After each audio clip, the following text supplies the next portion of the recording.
ಎಲ್ಲರಿಗೂ ನಮಸ್ಕಾರ. ಇವತ್ತು ನಾವು ಕರ್ನಾಟಕ ಪರೀಕ್ಷಾ ಪ್ರಾಧಿಕಾರ ಅಂದ್ರೆ ಕೆಇಎ ನಡೆಸೋ 2025ರ ಯುಜಿ ಕೋರ್ಸ್ಗಳ ಅಡ್ಮಿಷನ್ ಬಗ್ಗೆ ಮಾತಾಡೋಣ. ಅದ್ರಲ್ಲೂ ಒಂದು ಬಹಳ ಮುಖ್ಯವಾದ ಹಂತದ ಬಗ್ಗೆ. ಹೌದು, ಸಾವಿರಾರು ವಿದ್ಯಾರ್ಥಿಗಳ ಭವಿಷ್ಯಕ್ಕೆ ಸಂಬಂಧಪಟ್ಟ ವಿಷಯ ಇದು. ಒಂದು ಸಣ್ಣ ನೋಟಿಫಿಕೇಶನ್ ಕೂಡ ಇಲ್ಲಿ ತುಂಬಾನೇ ಇಂಪಾರ್ಟೆಂಟ್ ಆಗತ್ತೆ ಅಲ್ವಾ?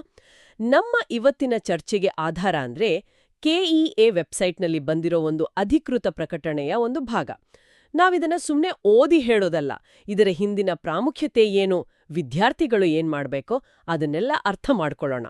ನಾವು ಫೋಕಸ್ ಮಾಡ್ತಿರೋದು ಯುಜಿಸಿಇಟಿ ಮತ್ತೆ ಯುಜಿ ನೀಟ್ 2025 ಅಡ್ಮಿಷನ್ ಪ್ರೊಸೆಸ್ ಇದೆಯಲ್ಲ, ಅದರ 3ನೇ ಸುತ್ತಿನ ಸೀಟು ಆಯ್ಕೆ ಬಗ್ಗೆ, ನಿರ್ದಿಷ್ಟವಾಗಿ ಅದರ ಕೊನೆಯ ಟೈಮ್ ಬಗ್ಗೆ.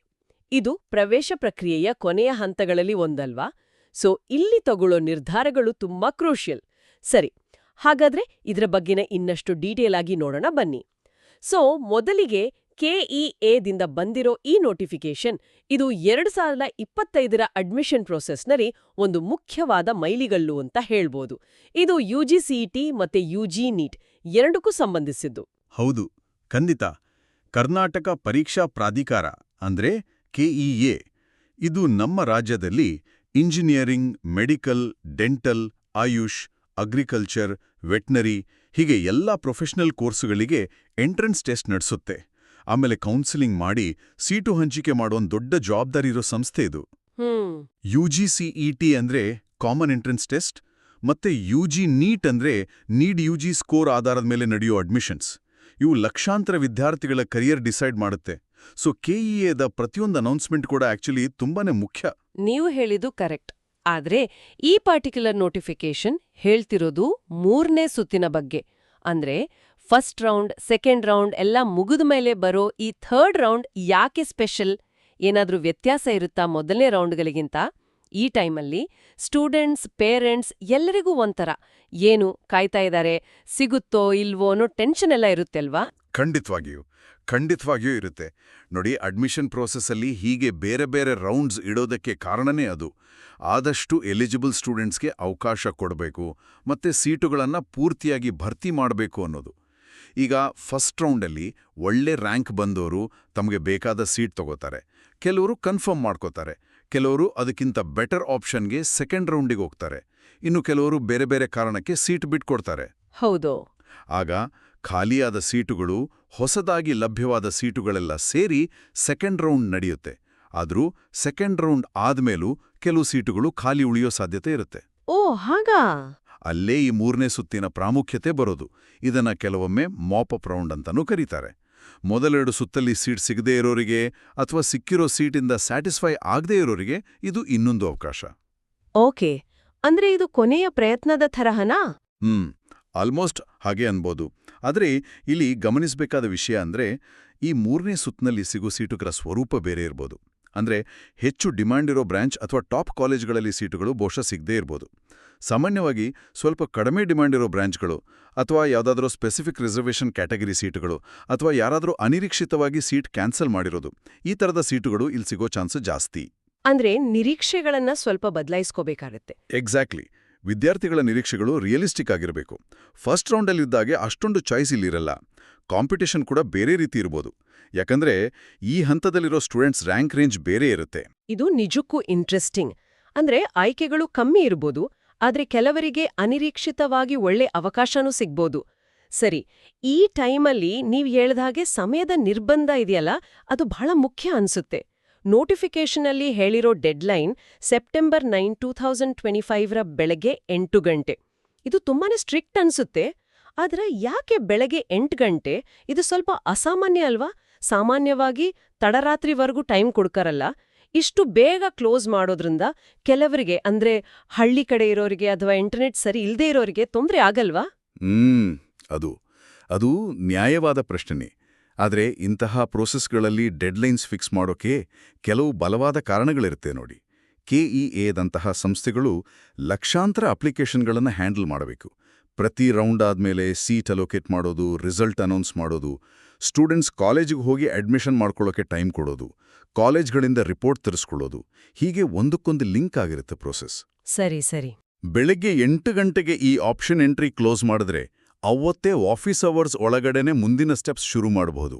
ಅಂದ್ರೆ ಸೀಟ್ ಅಲೋಕೇಶನ್ ಪ್ರಾಸೆಸ್, ರಿಸಲ್ಟ್ ತಯಾರಿ ಮಾಡೋದು ಇತ್ಯಾದಿ.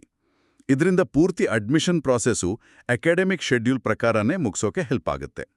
ಸ್ವಲ್ಪ ಅನಾನುಕೂಲ ಆಗ್ಬೋದು ಅನ್ನೋದನ್ನ ಒಪ್ಕೋತೀನಿ, ಆದರೆ ಈ ಡೆಡ್ಲೈನ್ ಮಾತ್ರ ಚೇಂಜ್ ಮಾಡೋಕ್ಕಾಗಲ್ಲ. ಅದನ್ನ ಸ್ಟೂಡೆಂಟ್ಸ್ ಅರ್ಥ ಮಾಡ್ಕೋಬೇಕು. ಓಕೆ. ಸೆಪ್ಟೆಂಬರ್ 9 ಬೆಳಗ್ಗೆ 8 ಗಂಟೆ ಆದ ತಕ್ಷಣ ಸಿಸ್ಟಮ್ ಆಟೋಮ್ಯಾಟಿಕ್ ಆಗಿ ಲಾಕ್ ಆಗುತ್ತೆ. ಆಮೇಲೆ ಆಪ್ಷನ್ಸ್ ಹಾಕೋಕೆ, ಚೇಂಜ್ ಮಾಡೋಕೆ, ಡಿಲೀಟ್ ಮಾಡೋಕೆ ಏನೂ ಅವಕಾಶ ಇರಲ್ಲ. ಅಯ್ಯೋ. ಆ ಒಂದು ಕ್ಷಣ ಮಿಸ್ ಮಾಡ್ಕೊಂಡ್ರೆ ಅವರು ಆ ರೌಂಡಿಂದ ಪೂರ್ತಿ ಹೊರಗೆ ಉಳಿದ್ಬಿಡ್ತಾರೆ. ಇದು ಕಠಿಣ ಅನ್ಸಿದ್ರೂ ಸಿಸ್ಟಮ್ ಸ್ಮೂತಾಗಿ ನಡಿಬೇಕು ಅಂದ್ರೆ ಇದು ಅನಿವಾರ್ಯ. ಅರ್ಥ ಆಯ್ತು.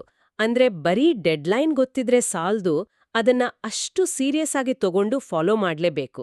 ಸರಿ, ಈಗ ಡೆಡ್ಲೈನ್ ಹತ್ರ ಬರ್ತಿದೆ ಅಂದ್ಮೇಲೆ ಸ್ಟೂಡೆಂಟ್ಸ್ ಈ 3ನೇ ಸುತ್ತನ್ನ ಹೇಗೆ ನಿಭಾಯಿಸ್ಬೇಕು?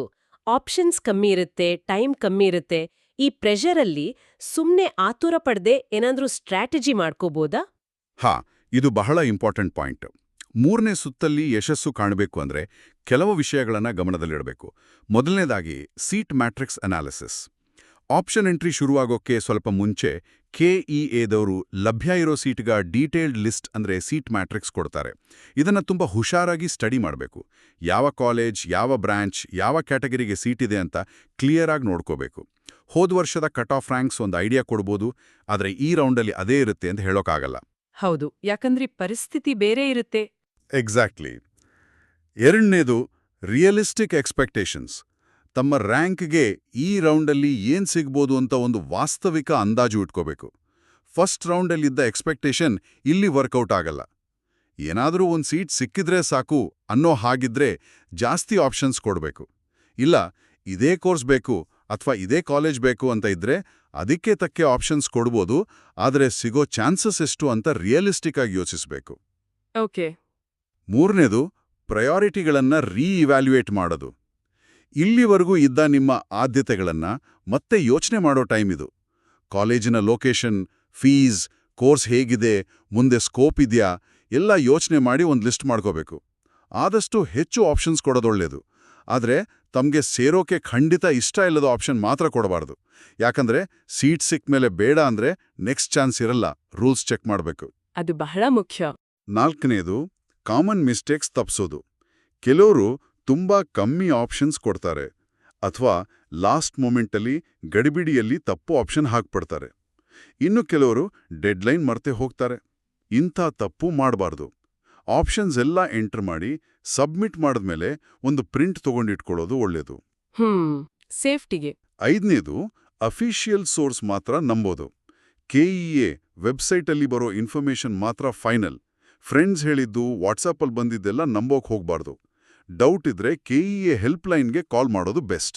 ನೀವೇಳಿದ ಈ 5 ಪಾಯಿಂಟ್ಸು ತುಂಬಾ ಯೂಸ್ಫುಲ್.